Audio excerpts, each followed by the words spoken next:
I'm here to talk about success. The first rule of success is to have a vision. You see, if you don't have a vision of where you go, and if you don't have a goal where you go, you drift around and you never end up anywhere. I mean, as you know, I was born in 1947 in Austria after the Second World War. So I was very fortunate that I stumbled onto my vision. And I didn't really like Austria when I grew up. I couldn't wait to get out of there.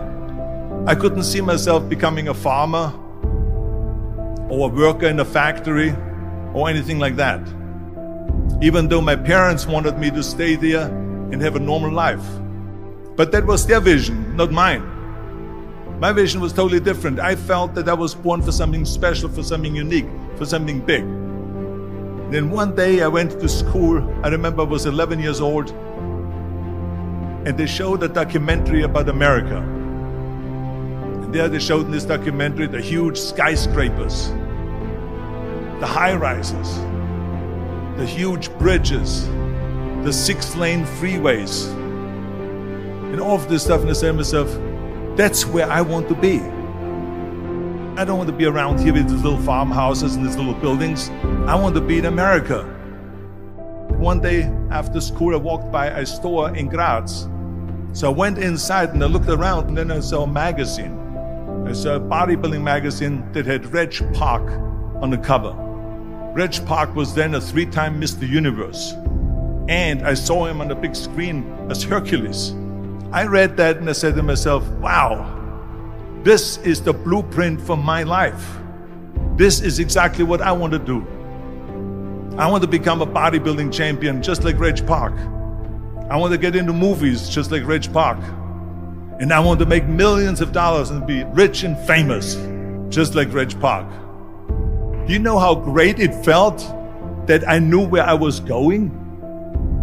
Imagine the majority of people don't know where they're going. I knew where I was going, that I'm going to become this bodybuilding champion just like him. So it was just a question of how do you do it? I was so relieved, because when you have a goal, when you have a vision, everything becomes easy. So people always ask me, when they saw me in the gym in the pumping iron days, they say, why is it that you're working out so hard? 5 hours a day, 6 hours a day, and you have always a smile on your face. And I told people all the time, I said, because to me, I'm shooting for a goal. In front of me is the Mr. Universe title. So every rep that I do gets me closer to accomplishing that goal, to make this goal, this vision turn into reality. Every single set that I do, every repetition, every weight that I lift will get me a step closer to turn this goal into reality. So I couldn't wait to do another 500-pound squat. I couldn't wait to do another 500-pound bench press. I couldn't wait to do another 2,000 reps of sit-ups. I couldn't wait for the next exercise. At the age of 20, I went to London and I won the Mr. Universe contest as the youngest Mr. Universe ever. And it was because I had a goal. So let me tell you something, visualizing your goal and going after it makes it fun. You got to have a purpose no matter what you do in life. You got to have a purpose. 74% hate their job in America. Now there is not much different when you come to Europe. The majority of people don't like what they're doing, because they're really not doing it because they didn't have a goal and they followed this goal. They just aimlessly drift around, and then all of a sudden there's a job opening, so they get that job because you have to work. But then when you work, it's a chore. It's work. It's not fun. So if you think about, only a quarter of the people really enjoy what they're doing in life. That is unbelievable if you think about it. So I felt so blessed that I knew what I was doing. It's like a medical student that studies and knows he wants to become a doctor. You know where to go. And the same thing is also in politics. I remember that in politics, I had a very clear vision that I will be the leader of California. This is as far as I could go because I was not born in America, so I could not run for president. So being the governor of the fifth largest state, the largest state, the fifth largest economy in the world, was for me really the ultimate title, the ultimate accomplishment in politics. So even though people came up to me and says, why don't you go and run for something smaller, you're never gonna make it. I ran for governor, and then 2 months later I became governor of the state of California.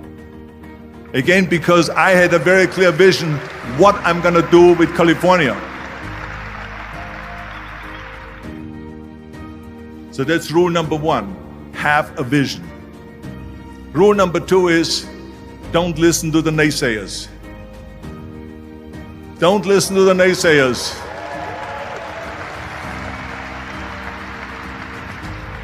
Everything I ever did, the thing that I heard out of people's mouth was, that's impossible. That can't be done. Or no. That is exactly what I heard, and of course I proved to the people that it can't be done. So whenever someone said to me, it can't be done, I heard, it can be done. When they said no, I heard yes. And when they said it's impossible, I heard it is possible. I'm a strong believer of what Nelson Mandela said, that everything is always impossible until someone does it. Well, I'm going to be the one, I said to myself, I'm going to do it and I'm going to show it to them. Maybe it has never been done before. That's perfectly fine with me. But I'm going to do it. And I did not listen to the naysayers. It's all about the hard work that you put in. I said to myself, in bodybuilding, I worked out 5-6 hours a day. I'm going to do the same thing now for acting. And of course, I went to college to study English. I studied the accent removal, acting classes, and all of this stuff all day long. I worked and I worked and I worked. And within a short period of time, I made one movie called Hercules in New York, which of course went right into the toilet. But it didn't discourage me. I still had the same vision. And then all of a sudden I did Streets of San Francisco. I did Stay Hungry and Pumping Iron and The Villain. And then all of a sudden I was asked by Dino De Laurentiis and by Universal Studio to star in Conan the Barbarian. And after I did Conan the Barbarian, the director at the press conference said to the press, the director was John Milius. He said to the press, if we wouldn't have had Arnold, we would have had to build one. So think about that. The very body that they said can never be sold because the time is wrong. A few years later, I'm doing Conan the Barbarian, and it was the #1 hit at the box office when it came out in the summer of '82. Think about that. And the director says, if we wouldn't have had his body, we would have had to build one. So all of a sudden, my body became an asset, not a liability. And the same thing was with Terminator. After we were finished filming Terminator, Jim Cameron said to the press, if Arnold wouldn't have had that accent and talked like a machine, I think the movie wouldn't have worked.